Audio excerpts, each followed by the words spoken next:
Well, hey, and welcome to another IC82 review. There's no box here at the moment because, well, I can't decide what to do. What have we got? Let's have a look. Well, there's the Class 37 in regional railways, which I pointed out in my previous video. I got this from Trident Trains. He held it back for me, and I'm so glad he did, because just look at that. Absolutely beautiful. Stunning. And I have tons of regional railways coaches to go with it as well. Look, there's one. There's another, and another, and I've got about 4 or 5 on my shelf already. So, yeah, some seriously good train is going to be made up pretty soon.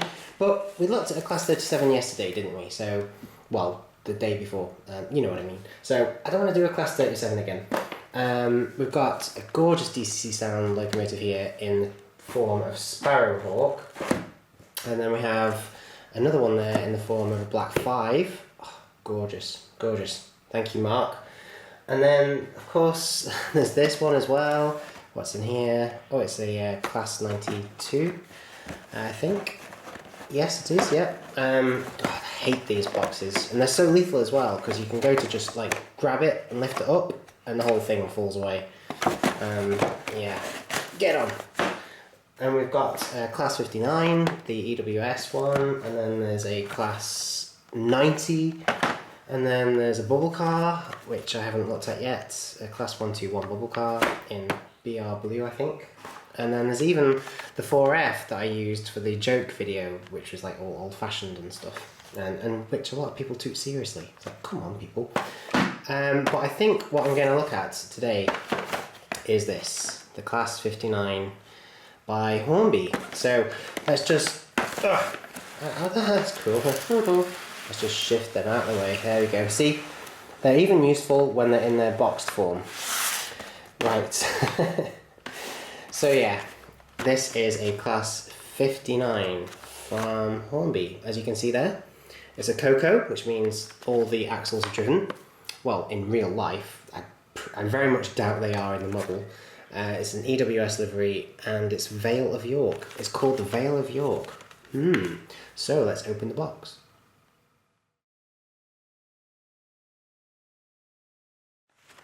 Okay, well, it's a fairly standard Hornby box. It's the old design, to be quite honest, but then it is a pretty old model as well. We've got to be fair. Oh joy! A DCC jacket. Okay, and then here are the care instructions for the Class 59. I don't have any of these. This is brand new, but it's the same old thing. Where to fit the accessories, how to remove the body, how to... Oh wow, that's quite cool. DCC ready. Oh yeah, DCC ready. That's good. So nice and easy to make it digital then. Where to put lubrication. And I must stress, you need the tiniest drop. Yeah, you can see somebody there using a stick. Well, yeah, that's a cocktail stick is perfect actually. Drops of it are all you need. Because remember, this is 1/76 scale, so a drop of oil is actually like a fistful, which is plenty. So that's very nice. Yes, useful. I shall put those away in my little folder. Yeah. So here we have the Class 59. Now, before I look at it in detail, I'll just tell you a little bit about it. Come on, come out. There we go. So this is the Class 59. Now, what does that look familiar with? Well, I'll show you what it looks familiar with. Ta-da! Hey, isn't editing magic? Yeah, look at that. Look at the differences. As if there are any. There's barely any difference at all. Just look at that. Look at the similarities between these two models. So at the bottom, ignore the fact that this is Bachmann and obviously vastly superior, because the Hornby model is, well, it's basically railroad range. It's not very good. But this is a Class 66 and this is a Class 59. And the two do look identical. And they do share the same body shell, but that's more or less where it ends. Inside, the 66 is quite different. It's much more modern. There's a different engine in there. There's different traction motors, and I think the cab is slightly different as well. And again, more modern. Just look at that detail. Beautiful. But we're not looking at a 66 today. We are looking at a 59.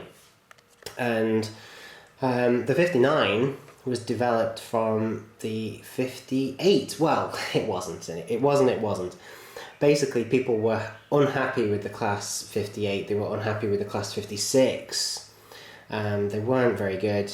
And so there was I think it was Yeomans. I think there was a company in the 80s that basically ordered what was to be a class 59 from an American company for the first time. EMD, Electromotive Division or something? General Motors. Well, it was General Motors.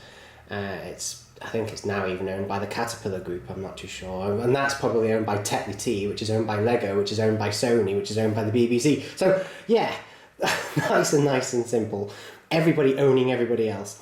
Oh, really frustrating, really winds me up. But basically, a small number of these class 59s were ordered, and they loved them. They really did love them. They were really impressed. And so because they were so happy with them, they went on to develop what was called the Class 61. Not many people know that. And then, for some reason, I don't know why, I wasn't in the meeting at the time, they decided, no, we'll call it Class 66. So, as a result, there is no 61, as far as I know, and instead we have a 66. They just like jumping loads of numbers, don't they? I don't know why. And we don't even have a Class 68, do we? The new Freightliner loco, what is the Class 70? Could they call it a Class 68? No, we have to jump numbers again. 70. Do they not realise you're going to run out of numbers? It's getting a little bit silly. There aren't that many left.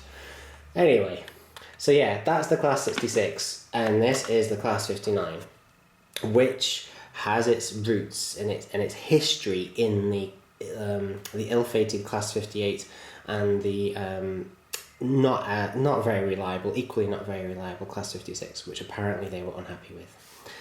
So, there we go. How nice and simple was that? Right, let's have a look at it.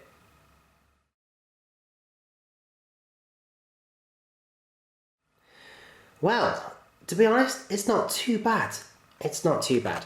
The grille is poor. I mean, when we compare it with the grille on the Class 66, just look at that. There's a huge difference. Again, I know that this is a Class 66 and it's by Bachmann and it's much newer, so it's bound to be better. But again, the differences are apparent everywhere you look. Unfortunately, Bachmann don't make a Class 59, so I can't criticise Hornby too much. At least they have made one, you know. This is a Class 59. But to be honest, if the outsides are almost identical, it wouldn't be too hard to turn one of these into a Class 59. I'm sure I'll get some comments about that. I'm sure somebody's already done it. So where else do we have a look at? Well, the buffers aren't sprung at all. In fact, they're huge, big plastic things, which aren't very nice. And the couplings are gigantic, unrealistic, tension lock couplings. Is it NEM? No, it's definitely not NEM. What about underframe detail?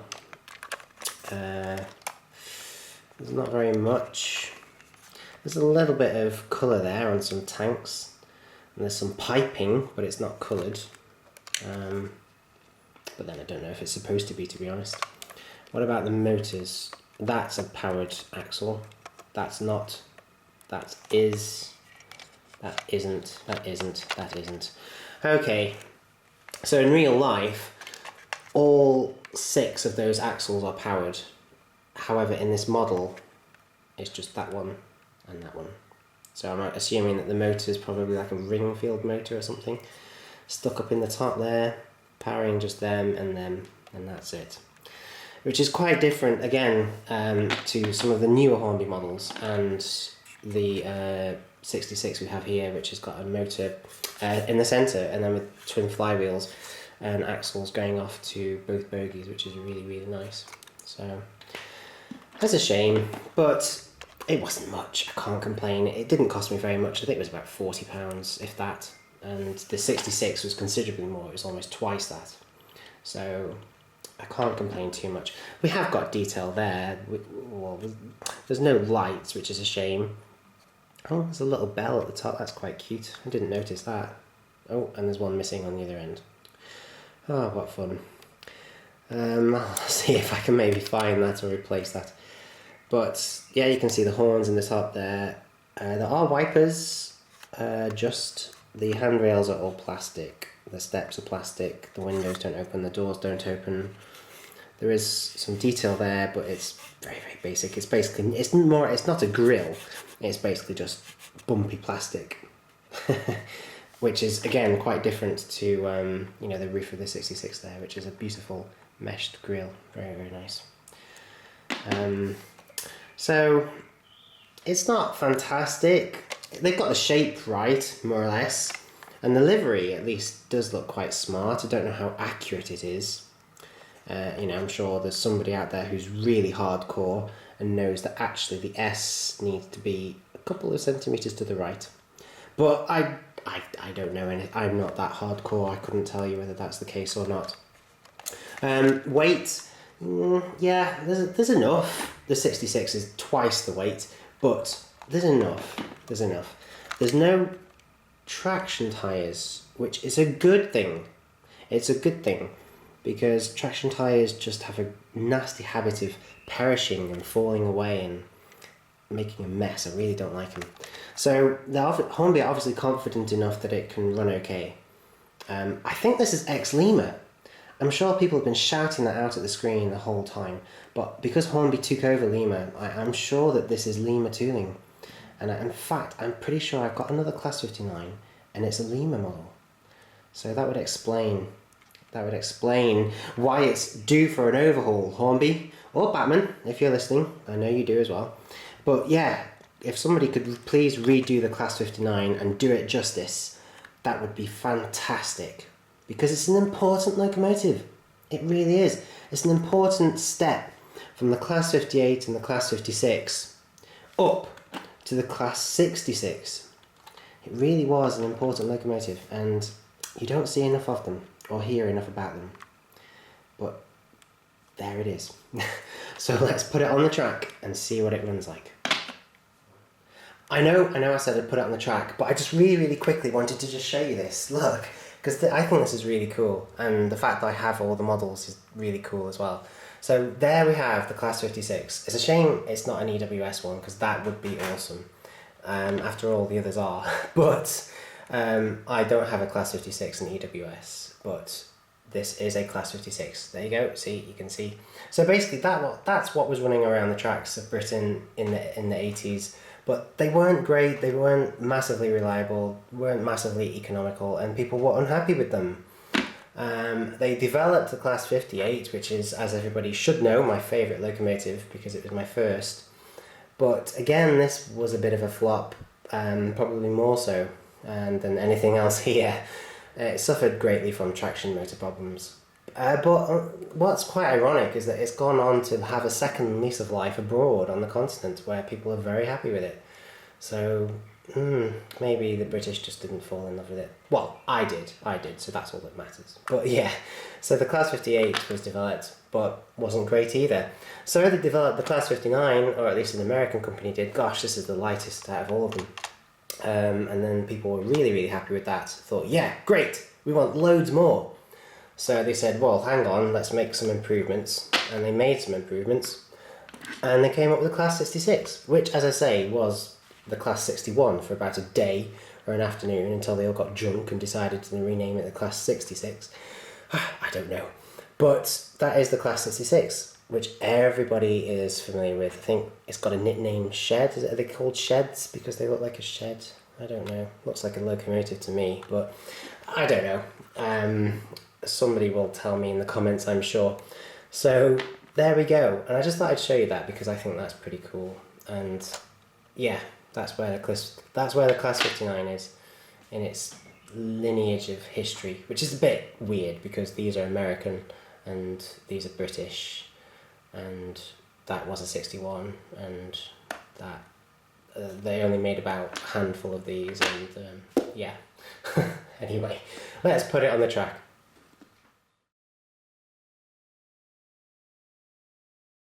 Okay, so here I am again at the conservatory layout again, the temporary layout, I will show you the other layouts eventually, and of course I've got all the N-gauge stuff to do as well, but this is great for just running locomotives in, and she does indeed need running in, actually. In fact, I don't think she's been ran before at all.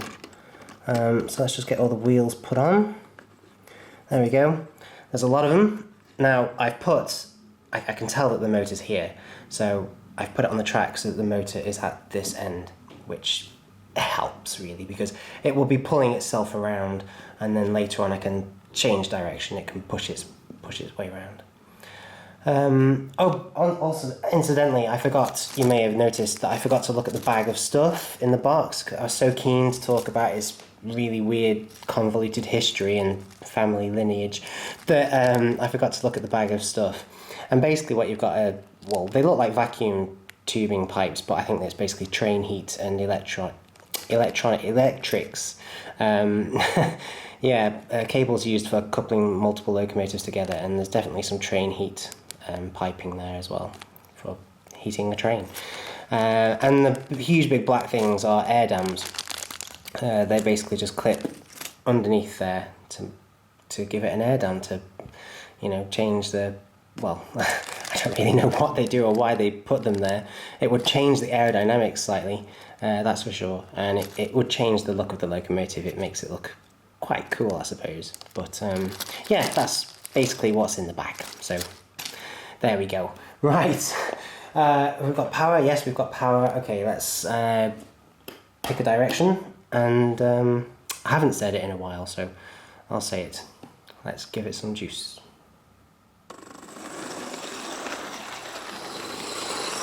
Not bad at all.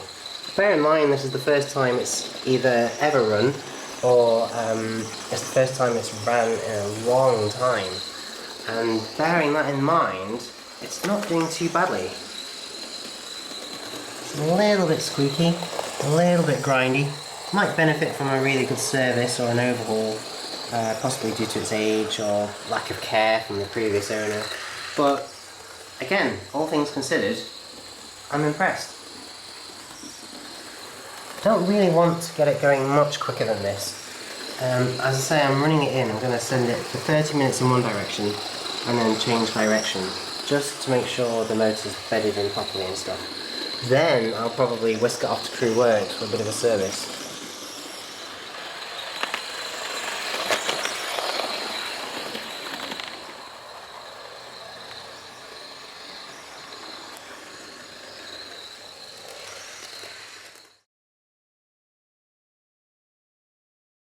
Well, Class 59, there we have it, from Hornby. Let's just change direction, check it goes okay in the other direction. Well, yeah, we'll do 30 minutes in the other direction now, and see how she performs. Yeah, well, not bad. It's genuinely not a bad model. For the price, it really isn't bad at all, but I've got to be honest, it is definitely due a major overhaul.